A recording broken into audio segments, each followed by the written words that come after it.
My wife moans out her affair partner's name when we in the act. I pretended I didn't hear, and being the dog that I am, hired a private investigator and waited 3 years to confront her. Then I exposed proof, divorced, and dumped her. Hello, my wife and I have been married for 16 years. We have 3 children. I'm 43 and she's 44. When we were dating and even engaged, I was plagued by the feeling that I was making a giant mistake. We didn't really seem like each other's type. I'm lazy, she's efficient. I'm a talker, she's a doer. I'm sentimental but selfish. She, on the other hand, doesn't have a sentimental bone in her body, but is a tremendous giver. She never looks in the mirror, but she's gorgeous.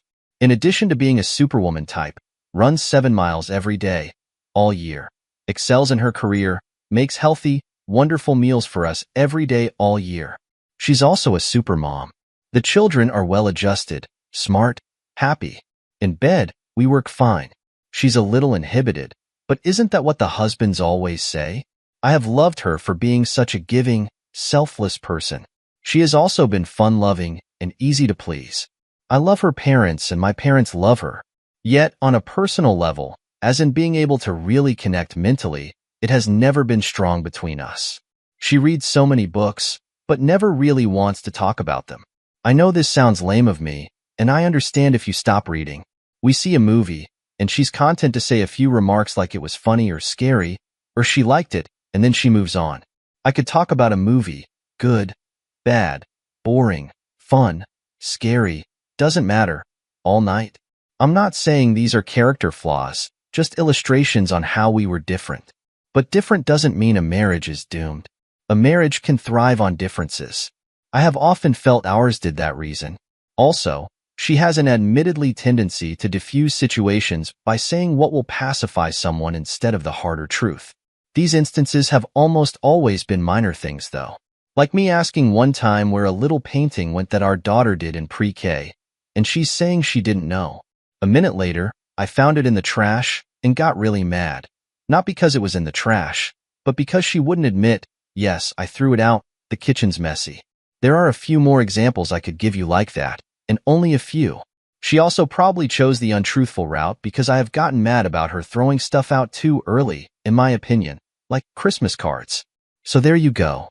Basically, she's one of these amazing take care of everybody people, and I'm a full of himself person who takes her for granted and finds her to be somewhat uninteresting. We've always been on the very same page regarding raising the kids, money, religion, politics, both of us apolitical basically, and sex. Jealousy has never been an issue between us, that I'm aware of. Back when we were dating, there was a friend of hers from graduate school who seemed keen on her, but I wasn't bothered. He later cheated on his wife, and the husband of his lover came and threw coffee on him at work. I love that story. There was another guy a few years ago that she worked with that was kind of hyperactive and loud, and at her birthday party at her house, he wanted to take a picture of a photo of her in her high school prom dress that I had included on a poster collage of her from across the years. I thought that was weird, and I did think, gee, that guy's sketchy, but that was about it. Plus, she'd always say EW about him when I made a joke about it. That being said, 2.5 years ago, I suddenly became highly alarmed with her friendship with a different man she works with. I'd never felt anything close to this before about anybody. I met him at the YMCA. His children played soccer with our children that fall. I'd heard of him, but never met him. She told me previously she thought we could be friends, that he liked playing basketball too and was looking for pickup games. So we started seeing him on Saturday mornings at kids' soccer games. He was very friendly to me, very friendly to her, very friendly to her parents. They stood closely, and she has a big 1,000-watt smile around him. She has a beautiful big smile. She pretty much glows. I realized, oh, she and him really know each other well. This was not merely an acquaintance, but a very good friend. I also noticed that his somewhat overweight, and for what it's worth, anti-vaxxer, wife seemed grumpy with him whenever she was there. I attempted to talk with her, but there was something that didn't really click between us. She seemed kind of distracted by him not attending to her 18-month-old, or not helping her with the bags and stroller, etc. Initially, I joked about it with my wife, probably a mistake. Well, that guy is into you, and his wife is not happy with him. Stuff like that. My wife sort of shrugged that off, said I had nothing to worry about. About 2 months later, one night just as we're starting to make love, my wife calls me his name. I pretended I didn't hear, and being the dog that I am, just continued with what we were doing. The next morning, however, I brought it up. At first she denied it, but then admitted it, saying she didn't know why she said it, and she was so embarrassed and sorry. I know her, and I know how she could have just made a mistake. Like, who doesn't have random things go through one's mind even during intimacy, especially when you've been married 14 plus years. So I tried hard not to let it bother me, and she definitely tried hard to make up for that. And I noticed, and we were fine. Except we were not fine, because I was still aware that this man texted her occasionally on weekends to see if she wanted to meet up with kids. Our kids had become genuine friends with his. She would tell me this, by the way, like, "Oh hey, you're going to be at the park." At the time, neither she nor I kept locks on her phones. I did sometimes look through her phone, at her photos, her texts, just kind of took it for granted that I could do that, and then it wouldn't bother her. As fall turned into winter, and winter became spring, I became increasingly bothered by her phone buzzing on a Saturday mid-morning, or a Sunday afternoon, and knowing there was a chance it was him texting about going to the park, or maybe a work-related thing. Something innocuous, but still it was starting to get into my skin. One early spring evening at the YMCA, we were there as a family, and my wife had a sore leg that she wanted to treat in the hot tub. So I stayed in the gym with the kids messing around, and then my middle daughter ran into the gym saying, "Daddy, guess who's here?" And it was him, and by that point I was like, whoopee. I was thinking, well, where is he? I figured out he was working out or something, and then when he saw my wife in the hot tub, he got in with her. And they were talking in there for a while, and my blood was boiling. I suppose a more secure husband would not care, but when we got home I was like, that guy is a douche. I'm sorry, who does that? I would never get in the hot tub with a woman I worked with, especially if I knew her husband was in the gym right there. Well, my wife was ticked off at me for being mad about it. Jealousy is not a good look. Jealousy does not make one attractive. I've learned that the hard way.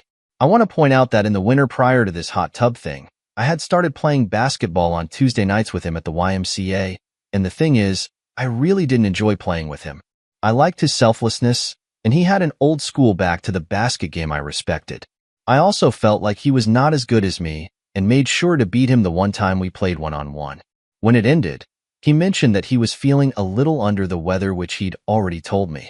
This is pathetic of me, I know. So I was trying to be friends with him, and let it be understood that this guy was always really very nice to me. Well, summer was fine. We had a nice road trip to Colorado. We all had a fun adventure. My wife wanted to make clubs several times during those 8 days, which I didn't expect. It was really nice vacation. On the second to last day of the road trip, I experienced a stomach ache that basically hasn't gone away after a year and a half. I've had it checked out. It's nothing. It's aging. It's anxiety. I don't know.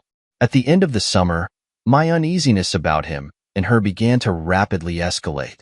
We had an argument over the phone one day over why her phone was turned off at a time when I wouldn't expect it to be off. I was trying to call her, but it went straight to voicemail. She claimed it's because it was broken, but then admitted it was because she was mad at me about blowing her off earlier that day, which was true. I did. Then one day, I was looking at her online phone bill, and I decided suddenly to look at her data usage for her phone. I'd never done that before, as it had never occurred to me, and I wish I'd never ever done it then. It was the first of many things I started snooping into, and every time I looked, my conscience and God said, don't, but I did anyway. So I looked at her data usage and felt like Shelley Duvall in The Shining. I saw that she and him texted all the time, going back months, even a year. I saw that they texted every day of spring break for about 25 minutes in the morning when we were visiting my parents. I say spring break because I'm a teacher and she's an administrator for the same school district. I saw that a few times earlier that summer, she and he had talked on the phone for an hour, a Saturday or Sunday afternoon, when she went for a walk. In addition to running, she loves going for walks and hikes. I was freaked out. I probably should have taken some literal and figurative breaths and asked, okay, does this really mean anything bad happened? Or at least said to myself, okay, what's the best way to react to this if you want to protect your marriage? But instead I just flipped out, big time. That night actually we had a date and my sister had our kids at her place to throw a sleepover, but I ruined that date halfway through by suddenly saying, hey, what's up with this?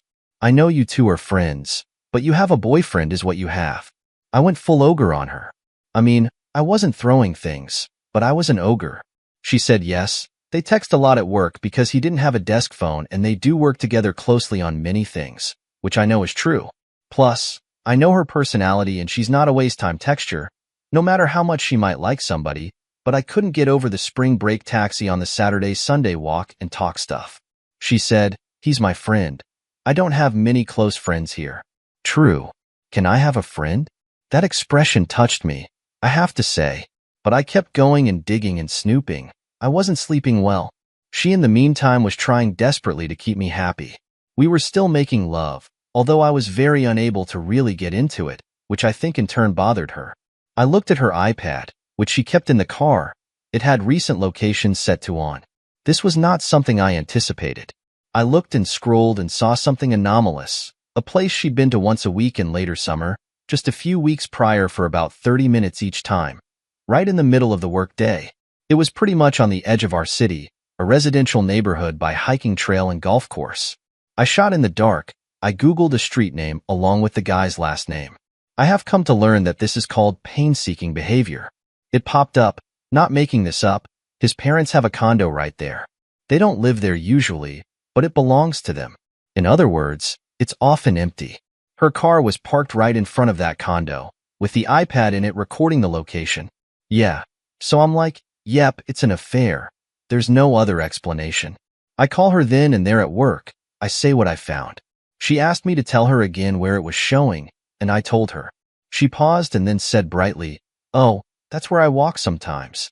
I consider what she's saying. She has always taken walks during the workday. I know that. She keeps sneakers in her car for that reason. The condo was directly across from the trailhead, the park entrance. Like right across from it.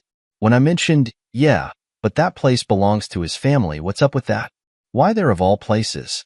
She says, I don't know anything about a condo. I've just gone there to walk by myself. I said, that can't be true that you don't know it's his family's place. That's too big of a coincidence. And she just repeated herself. We went back and forth on this that night and the next. I was going insane because she clearly was lying about this. I cried and banged my head on the mattress, imploring her to just admit she's sleeping with him. She will not. She says she found that place when she got lost back in that neighborhood driving to a nearby elementary school to drop off materials for the principal. I feel like I'm being gaslighted into the extreme. Our kids were surely noticing the tension between us. The third morning, I leave not for work, but for this place, this condo. I want to look at it with my own eyes, see how one could get lost going to the school. It's not even close. There's no way. I am so mad that I drive directly to the guy's house. I've been there for a few parties. He's not home, of course, he's at work. But his wife is there. She answers, bewildered but pleasant. I'm crying. Isai, I. Have you ever worried about our spouses? She looks at me, sighs and says, I have, yes. She invites me in and asks me what's bothering me. I tell her everything I've written here. She's very relaxed and basically says, well, if it is, we'll know soon enough. And if it isn't, we can laugh about it later. Much better perspective than me.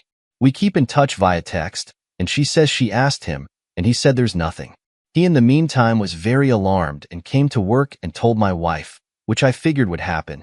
So that night, we have it out. She says, yes, he told me there's a good trail there because he knows I like hiking. I didn't tell you because you'd be mad either way. This is true, but I was like, how dare you look me in the eye for 2 straight nights and lie to me about this? She was so incensed with me for going over there. Well, that was about 1.5 years ago. Since then, her attitude towards me runs between mildly affectionate little hugs and being outright pissed off at me. My attitude has been pretty much non-stop. You're in love with this guy. Admit it. I have stopped saying that and confronting her with that, but I still feel it. We don't go on dates anymore. I've calmed down a lot. We've had calm conversations about getting divorced, but it seems we both don't actually want that. She is the one who suggests that, and I'm like, we can make this work. She sometimes tells me she loves me still. She wears a ring, mostly. She wants nothing to do with me physically. I almost bought some spy gear this summer to listen to her phone conversation. And incredibly, she found out about that. I left my notes out on the counter on the back of an envelope somehow. And I think it was by a providence that she found those notes, because if I had actually gone and done that, we'd be toast. A very devout friend of mine was most helpful to me by saying, "Dude, this issue is not the issue. It's deeper." He got me to admit that I've taken her for granted for years, and he said I must confess this to her. So I did, and it felt really good. And she softened considerably. This was about 5 weeks ago.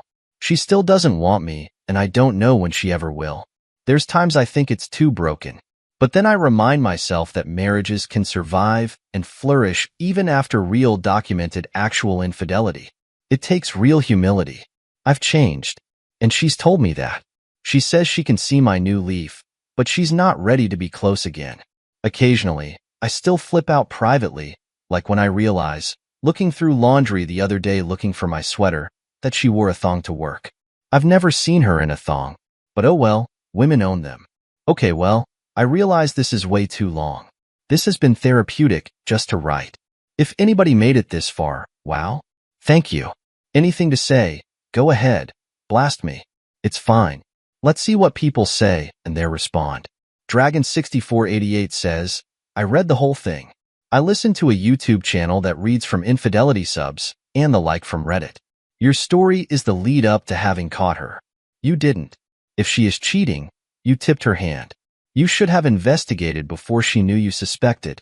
Some people find things when a spouse leaves a Facebook open on another device, or they see text messages live on another device. Some hire a PI to follow her. Some look at her phone while she is in the shower or something. You need to find out, silently. Go from there. My 2 cents. If she is not, that also will be good to know for sure. And then you guys need to fix what is broken. Update. The married douches. You see them everywhere. The married douches at work that you know are playing patty cake with each other. The ones who stand up with elbow close, eyes sparkling. You pity them for their obliviousness to everybody knowing. It's not a subject for the dinner table, but later in bed, or watching TV or out with friends while the kids are on the playground. People say, so did I tell you about the drama at work? And you laugh about the douches. The guy who got coffee thrown at him by his affair partner's husband. The lady on floor 3 who's banging the IT director, the supervisor of whatever, and the chief of blah. Oh, whoa. So then what? And you cherish the knowledge that these things happen to other people. You embrace the security of your own marriage and family, knowing that the little quarrels and monotony, and what's not, is just life. And you actually see the quarrels and monotony and what not as proof of your solidness and marital integrity. You always find each other. Yet, way down, deeper even than these glowing embers of security and trust, somewhere you probably shouldn't even be going, and this is just you overthinking this again. Is there some small, niggling concern you've long had about your spouse? Something that really doesn't matter because it's always been about things inconsequential? Does every so often, like every once in a great while, like it's really only happened a handful of times in the marriage? Does your husband or wife lie inexplicably when honesty seems, once again, to be the much better route? And it's made even more inexplicable because it's about something really unimportant, like laughing about it, and laughing at oneself would seem to be the easier option than trying to bury it. But you get past these moments. You get past them because, 1, they are ultimately inconsequential. 2, they could drive you crazy if you don't dismiss them. And 3, who exactly are you to hold someone to an impossible standard?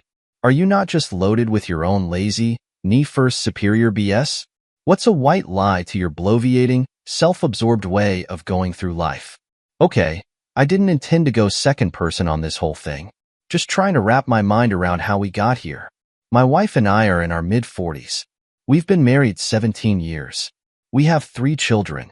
And after 2 years of thinking about it, I hired a PI last week for last Friday, one of the most nerve-wracking days of my life. Please nothing go wrong, Fargo style. Please let it not be true, although how can it not be? And if it is an affair, please let today be the day it's discovered, and not that she's using her afternoon off from work buying cat food. But tomorrow at the hotel, on the interstate, people I know have said, why don't you just walk away? A therapist, who my wife encouraged me to see when I first started getting really agitated about this whole deal a few years ago, basically just said, Just walk away. You don't need to find out. My buddy got slowly faded out by his wife during the same stretch of time, 2018 to now, and he was not consumed by the need to know what she was up to. Lots of Redditors say the same thing. My answer is messy and full of conflicting motivations. The 3 kids. I'm not crazy, am I? Maybe she'll snap out of it now. Don't start. You all say, and I get it. And just overall, this not knowing is a nightmare, and I need it to end. One thing that's always kept me doubting my suspicions has been the question of when. When exactly is she doing this? She herself has asked me that, so when is it that I would be having this alleged affair? Citing how busy she is with everything. God, if I end up with someone else, please, may they not be somebody who recites laundry-less style their Saturday morning accomplishments? Hey, I changed the sheets, fed the cats, but the guests in the car got groceries, went to the bank, pawned my boyfriend, took the kids to the park. Did you finish reading, Dilbert? Well, the answer to when is apparently her time off. Afternoons on Fridays. Every month or so. Going back at least a year and a half. Some days when the kids and I have been out of town camping. I learned this through snooping. Judge me, I understand. I'm just not sure what I should have done. You feel you're being lied to. Your spouse is telling you that 2 + 2 = 5. You'd like to believe that, yet your experience with the world tells you that it is not 5. So you look at the phone data log, you see a crap ton of contact there, way more than you even thought there'd be. You check out her email while she's in the shower. You see tons of deleted messages about, hey, how's your morning? And a lot of acronyms, the meaning of which you have no idea. Then she calls you his name in bed. That was 3 years ago. Actually, the calling you his name in bed came first. Then you started snooping. Eventually, after you snoop too much, she just says, I'm done with you. And she has decided that you two will no longer be intimate. The days turn into weeks, which become months, which of course become the 3 years I'm looking at now. I have not sought out other women. We have a nice family time on the weekends. A relationship is incredibly shallow. We do not go on dates. And every so often, when I ask her how she's doing, she says, I don't feel trusted still. I managed to make it by reading a lot, working out like crazy, and having fun with the kids. So yes, finally I said I've got to call a PI. I knew she was taking off work 12 to 5 p.m. last Friday. The PI people were extremely helpful and professional, and they ask you a lot of questions first to see why you want this done and what you plan to do with the information they find. Then the day comes and you're nervous as hell. But the next thing you know, the day is over and you get home from your adventure with the kids and your wife is home from her day at work. And she's cheerful and happy, and to a casual observer it looks like an intact family. Then you get a voicemail message from the PI firm coordinator saying, hello, just calling here to say that your suspicions are confirmed. We will talk to you on Monday. So it's the longest weekend of your life, and you're just barely able to keep it together. And of course, your wife notices, and as a result, she's super friendly. This is the pattern. And then on Monday after work, the lady calls you and tells you some painful stuff. They leave work in 2 cars, drive to another location, get in his car, then drive to a state park wildlife rescue where they have a picnic and kiss and hug on the blanket. Lovey-dovey on the blanket is how the lady put it. And then they head to a cabin where they spend some time together.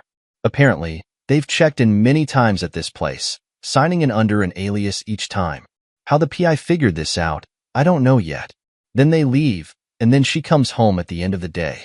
They're going to send the full report tomorrow or Wednesday with hour by hour and timelines and photos. We've got some very good photos of PDA.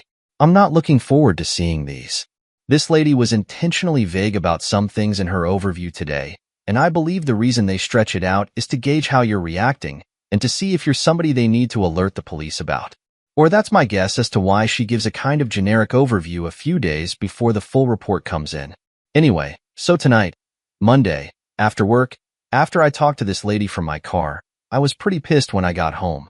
I kept it together until everybody went to bed and my wife came downstairs to go for her evening walk and I said, hey, and then not yelling, not even really looking at her, just told her that I know. I know now. I'm sure it's not fun to live with a husband who knows about your affair and is a monitoring ogre about it, but it is so not fun to live with someone having an affair for years and lying about it and blaming me for being erratic. She got wide-eyed and said, there is no affair. There never has been. And I just said, stop, Please stop. I want to respect you in the years to come. Please stop. She tried a few more times to protest, to say there's nothing going on, but the thing about when you know the 100% certainty is you just don't put up with it. Eventually, she got very quiet and was wringing her hands, and I stood up to go and she said softly, "Here, sit here." But I have been manipulated too many times now by her to do that anymore, and I told her that. Then I went out for a drive and called my buddy. I have only told him and another buddy. I have not told anyone in my family or her parents or anything. I want to work this out with her first, and for her to know that I haven't told any family. I still love her. I think she's like a child with her dishonesty. I don't think I can ever trust her again. We'll probably get divorced. I hate to think how the kids will react. I mean, they know we're not right, but still they don't deserve this. I want to tell the guy's wife, but not yet. I'm also trying to figure out how to confront him. I really don't want to waste breath on him. I don't want to ruin livelihoods. His 3 kids are nice kids. I don't want their dad fired. Guy's a complete douche tool. Barely worth it. But still I gotta say something. What would you do? Also, I can't really stand being around my wife right now. Like it's challenging being in the same house so far with her. I feel like getting an apartment as soon as possible. But some people might say, why should you move out? I just don't want to get into a battle of who is moving out. I want to be around our kids as much as possible, which is one major reason I've stuck around here during the crisis. I feel like moving out might snap her out of the fog. Do I want to get back together with her? Maybe if she's genuinely able to reflect on this and see the damage she's done. I know what my flaws have been that have made her unhappy. They don't justify her colossal dishonesty and Lance Armstrong like lashing out. But if I hadn't been so ignorant of what she needed from me over the years, maybe this wouldn't have happened. Who knows? Alright, thanks for reading. I guess my intended takeaways are, dress your gut. PIs can really help you. And there's always light at the end of the tunnel. If my wife doesn't want to genuinely reconcile, at least I know I'm not crazy anymore. Update. Calling all wordsmiths. There are a lot of folks that know just what to say in the moment, but I'm in the other category. I'm hoping not to engage too much if at all next week after we have remediation, but seeing that we're both still living under the same roof, I want to be prepared for her potential volcano. There may be none as she's very measured and even-tempered, but what's going to come out during mediation are the PI obtained photos and video of her and her class, the affair partner, kissing at their little afternoon time off picnic rendezvous, and then them driving in his car to his parents' empty condo to be there for the rest of the afternoon. She continues to be very cheerful and friendly with me and is going along with the divorce without actually wanting to talk about it at all. It's beyond surreal because I can barely look at her and I barely talk to her, which I know is weird for our 3 kids to see. By the way, one of my non-negotiables next week is the house. No, sorry. You doing this and then me leaving to find an apartment? I know you keep the calendar and make the kids appointments and make lunches, but no. Basically for 4 years she said, we're friends, you're insecure. You're seeing things that aren't there.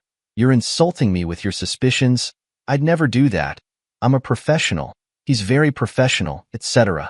And now this Friday there's going to be this reckoning. My guess is she's either one going to minimize it, it was just this one time, or 2, go absolutely batshit insane and call me a controlling psycho. The third possibility, I suppose, is she gets severe crocodile tears, mainly to keep me from blowing the affair partner up with his wife. It has taken no small dose of self-control to not contact her already. My lawyers have been licking their chops since the day I came in back in March, and they've said we know it's hard, but don't do anything like that, not now, just stay steady. Some very good Reddit friends in my family have said the same. Anyway, my attitude is to come home after the mediation and at the most say, yep, I did actually do that and say no more, but I'd like to be equipped with some terse, pithy, potentially withering rejoinders. I know enough now that her character is fixed and it doesn't really matter. So really it's a mood exercise, but maybe I'll feel better in the moment. Thanks y'all. Raging Chump says, I understand the desire for on-point verbal smackdowns, but you know what says F you better than anything else? Silence. Engagement and conflict is what they seek, so they fix their narrative of you and what you deserve in their heads. Take that away. I know it doesn't seem like it, but refusing to engage, refusing to play that game is power. And it sounds like you're about to upend her. We just grew apart. I am not a piece of crap. Narrative immediately. While not all cheaters are clinical narcissists, cheating is a narcissist act. Call it temporary narcissism if you like. Appending that narrative is going to be a pretty serious narcissistic injury. She's going to flip her crap. If I were you, I'd read, Leave a Cheater, Gain a Life, and educate yourself on the literal playbook that accompanies cheaters, temporary narcissists. Go let go of having a handful of Burns comebacks for her. Silence, withering, silence, silent disdain, and a face of chiseled granite. Update. Life 2.0. I almost don't care anymore, should I? After hiring our PI to confirm in March what my stomach had been telling me since 2018, I filed for divorce, but didn't let her know what I knew, nor how. It was one of the hardest stretches of my very easy life, living under the same roof from then until mid-September when our decree was finalized, and I was off her loan and moved into my own place. One of my non-negotiables was me not leaving the house. It didn't happen. As our July 15th mediation wore on, my lawyer pointed out that if I really wanted to fight for the house, it would cost me a lot in court, and it might not be awarded it. He said, She's leaving you very cash rich. This would be considered a very good day in court. I grudgingly conceded. Later, when I told my sisters about it, they were not happy. I dare say they were disappointed in me. The night that I came home from mediation, I went on to Zillow and found a place nearby. It was a 2-story condo, 3-bedroom, 3-bath. It looked nice, clean, modern. The kids could bike there in 10 minutes. I saw the place with a realtor the next day, and like happens sometimes with love, it was an immediate yes. Never before had I cared about counters, cabinets, stainless steel ranges, fridges with the exterior water, ice access on the door, wood floors, etc. Suddenly, I had a vision of life 2.0 with the kids there, and I didn't want to see anything else. Well, it's been a month now. We've gone through the 2 to 5 custody cycle a few times now. I love the Wednesday through Sunday stretch I have with our 3. I miss them a lot during Friday through Tuesday, time they have with her, but I do drive with the oldest every day to and from work, because she is a freshman at the high school where I work. With the eldest's help, I'm learning to cook for real now, and it has been so fun. For the first time ever, I've purchased seasonings beyond salt and pepper. I know what oregano is now. I just put garlic powder in the vegetable pie we made Sunday night. I have cumin. The kids say, Dad, you've actually been making some pretty good dinners. Baby steps. We found nice furnishings for the house, and the way we've got it set up now is very pleasing. I want them to know that our time together can be just like always. Have friends over, go to friends' houses. It doesn't have to be full-time activities with Dad. It just feels very, very, very, very good and relaxed. It's amazing, actually, all things considered. Which brings me to my question. I'm finding myself way less consumed by anger and bitterness and despair. They serve us a little when I see my ex at her son's soccer games. For all I know, she's still banging her Mary with kid's boyfriend. She probably hasn't told him that I know. By the way, she's acknowledged it now, but only via text. She has written, I'm sorry, I know you didn't deserve it, and I'm sorry for the pain I caused. In person, she has said nothing. Regarding that, she has texted, I'm not ready to talk about it yet. Yeah, I know. Disgusting. I did text back. I wasn't ready for 4 years of lies. No response. In person, she couldn't be nicer. Yes, it's nauseating. The point is, not living with her or not seeing her has been amazing. The only thing I'm wondering is, should I contact a fair partner's wife? I did talk to that lady 3 times over the course of the last 4 years, and she knows there's something off. She even said, if there's something going on, it'll end in the next few years. I almost feel like she knows. My whole family says, just move on. Look ahead. She's weird. You tried. etc., etc. And that's how I feel, pretty much. Every so often, I have a dark vision of dropping a nuclear bomb on his family. But seriously, I'm thinking it could just mess up the good thing that seems to be getting better and better by the hour now, practically. She does deserve to know if her partner's wife, though, right? But how can she not? Am I being selfish here? Or cowardly?